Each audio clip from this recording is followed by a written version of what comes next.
You gave him everything, your attention, your affection, maybe even your body, and now he's cold, distant. You're wondering if you did something wrong, if you lost your value in his eyes. But here's what no one tells you. When you stop feeding his ego, especially the part that needs you to validate his desirability, that's when his attraction starts to grow again. Men chase what reflects their value, not what hands it over. Have you ever wondered why he pulled away right after things got intimate or emotionally close? Why he suddenly seemed distant, cold, or only responsive when you made the effort? It's confusing and painful. But here's something few women are told. It's not about you. It's about his ego. Many emotionally unavailable men don't seek connection, they seek control. Not because they're evil, but because they fear emotional vulnerability. They crave the comfort of being wanted, chased, and validated, but panic when intimacy asks for more than performance. This is where his sexual ego comes in. When a man is ruled by his ego, intimacy becomes a transaction. He doesn't pursue to connect, he pursues to feel powerful. The moment you respond, text back quickly, over-explain your silence, try to fix the energy, he feels in control again. Not because he loves you deeply, but because his need to feel significant has been fed. That's the addiction, not to you, but to the feeling of being chased. But here's the turning point. When you don't react, when you resist the urge to chase or explain, you break that pattern. And it's powerful. Why? Because it communicates something his ego can't handle, that your worth isn't dependent on his attention, that his tactics, whether conscious or not, don't work on you. This doesn't make you cold or manipulative. It makes you emotionally mature. Psychologically, this response flips the script. You step out of the anxious loop and into clarity. You show him that love, to you, means mutual respect, not manipulation. And if he has any depth or genuine interest, this is when he feels it. Not in your chase, but in your calm, graceful absence. It's natural to feel guilty or wonder, am I being too distant? Shouldn't I explain? But that guilt is often a leftover pattern from trying to earn love instead of receive it. The truth? You don't have to prove your worth to someone whose love depends on your emotional submission. Real connection doesn't punish you for having standards, it rises to meet them. And if he doesn't come back, good. You just made room for someone who doesn't confuse attention with affection or ego with intimacy. So take a deep breath. You're not losing him, you're finding you. And that version of you, the calm, clear, self-respecting you, is more powerful than any chase could ever be. Have you ever found yourself waiting for his reply, heart racing, wondering if your silence will push him away or if speaking up will pull him closer? It's a painful place to be. You want connection, clarity, and effort, but instead you get inconsistency. One moment he's attentive, the next distant. And you start to question yourself. Was I too cold? Too much? Not enough? Here's the truth you haven't been told enough. Your silence isn't a weapon, it's a mirror. Emotionally unavailable men are often driven not by the desire to build, but the fear of being exposed. Intimacy isn't a safe space for them, it's a trigger. So instead of leaning in, they pull away.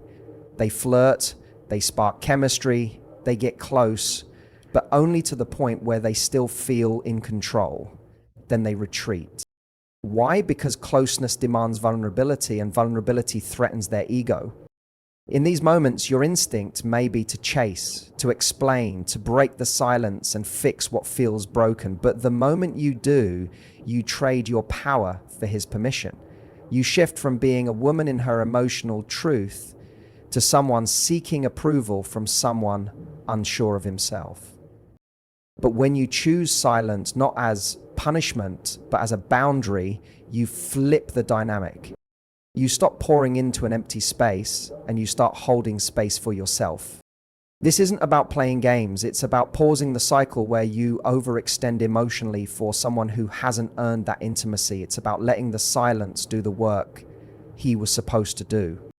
Psychologically, this creates what's called disruption of emotional supply. The unpredictable reassurance he expected from you disappears, and now he has to feel the consequences of his inconsistency. That space makes him notice not just your absence, but your self-worth. And if he respects you, he'll come back, not just with words, but with change. And if he doesn't, you just saved yourself from years of emotional limbo. Being silence over submission doesn't mean you're passive, it means you're awake to what you deserve and what you're no longer available for. So don't rush to explain your worth. Let your energy speak, let your absence echo. And remember, your peace doesn't come from how fast he comes back. It comes from how deeply you return to yourself.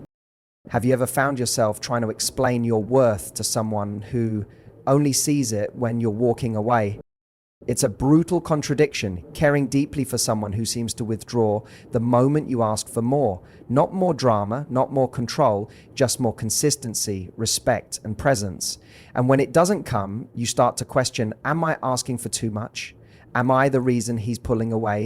But here's a truth that can change everything. Healthy love doesn't get scared by boundaries. It responds to them. What often happens in emotionally unbalanced connections is this. You begin to overperform. You communicate more. You forgive more. You stay longer than you should. Not because you're weak, but because you believe in connection. You hope your effort will spark his commitment. But it doesn't. Why? Because emotional unavailability runs on a silent agreement. You give, he receives, without accountability. The moment you draw a line, when you ask for respect, space, or consistency, he experiences that boundary as a threat, not because you're wrong, but because he's been hiding behind freedom instead of showing up with responsibility. This triggers something deep in him, his ego, his fear of intimacy, his desire to be wanted without being needed. In psychology, this is often tied to avoidant attachment styles, where love feels unsafe and distance feels protective. So instead of stepping up, he withdraws further, or even blames you for changing. But this is where your power begins. When you stop begging for scraps of connection and start standing in your truth, calmly, clearly, without performance, you shift the dynamic. You stop participating in a game you didn't agree to play. You don't have to yell, prove, or chase. You simply honor what feels safe, respectful, and true for you. Real love won't punish you for having standards. It won't disappear when you speak your needs. It won't crumble under honesty. And if it does, that was never real love. That was emotional dependency wrapped in illusion. So here's your clarity. If he doesn't rise when you set a boundary, let him fall away. Not out of anger, but out of love for yourself. You're not here to teach someone how to value you. You're here to live in a space where that value is seen, honored, and protected. Stand in that quietly, powerfully. You'll be surprised how everything begins to shift. Not because you begged, but because you finally stopped. Have you ever felt like the more love, time, or energy you gave, the less he seemed to value it? As if your presence became invisible the moment he felt too secure. It's confusing. You show up fully, emotionally, mentally, sometimes even physically, thinking that effort will create connection.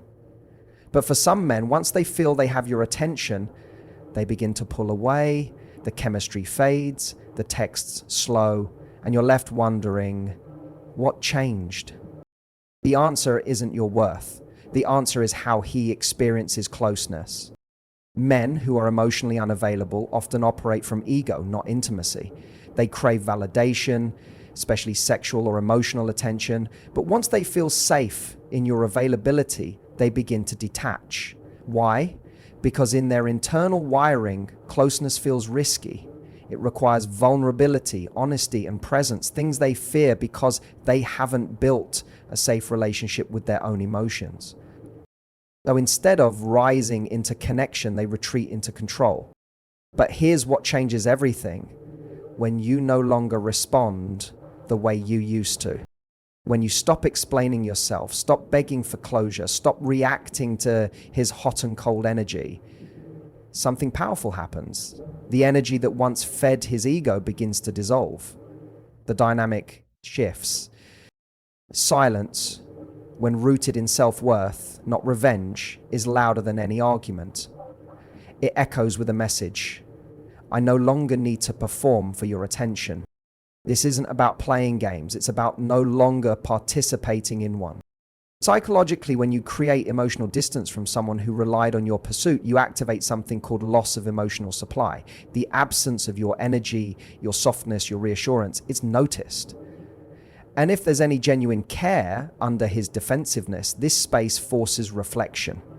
For the first time, he has to confront the value of what he's been taking for granted. But here's the truth. Whether or not he comes back isn't the point. The real shift is in you, in knowing that silence isn't weakness, it's wisdom. That stillness isn't passive, it's powerful. You're not punishing him by stepping back. You're protecting the parts of yourself that deserve to be cherished, not chased for convenience. Let this be the season where your silence speaks louder than your suffering. Not because you're trying to make him miss you, but because you finally stopped missing yourself. You are the prize. Always were, now you remember. Have you ever found yourself scrolling through old messages, replaying moments in your mind, trying to understand why someone who once held you so closely now feels so distant? It's a deeply painful space to feel discarded, forgotten, or emotionally ghosted by someone you opened yourself to, especially after intimacy, especially after you let them in, not just physically, but emotionally. You start asking yourself, was I not enough? Did I say too much? Should I have waited? But here's what you need to hear. This isn't about your value, it's about his capacity. When a man operates from emotional unavailability, ego, or a fear of true intimacy, connection feels threatening. It stirs parts of him he hasn't healed. The closeness you offered wasn't rejected because it lacked value, but because it asked for a level of presence he wasn't ready to give. And when you internalize his withdrawal, you turn your power against yourself. You take on blame that doesn't belong to you. You begin chasing clarity from someone who hasn't given it to themselves. But here's where your healing begins. The moment you stop trying to win back someone who couldn't hold what you gave freely. Choosing yourself, choosing peace over chasing, isn't giving up. It's waking up. It's the quiet, steady reclaiming of your time, your heart, and your energy from places it was never meant to stay. And it's not easy. That silence, that pause in effort can feel like a void, but in that stillness, something beautiful happens. You begin to hear yourself again. Psychologically, this is the breaking of emotional codependency, a cycle where we confuse our worth with someone else's response to us. By stepping away, you disrupt that pattern. You start meeting your own needs with kindness, instead of outsourcing them to someone who disappears when things get real. Each time you choose not to text, not to beg, not to over-explain, you are rebuilding something sacred. Trust in yourself, safety in solitude, power in not being chosen, but choosing. And the version of you that rises from this, she's not bitter, she's not cold, she's just whole. Whole enough to love without losing herself. So if you're wondering whether you made the right choice by stepping back, hear this clearly. You didn't lose him, you found the part of you that no longer begs to be seen. And that is where real healing begins.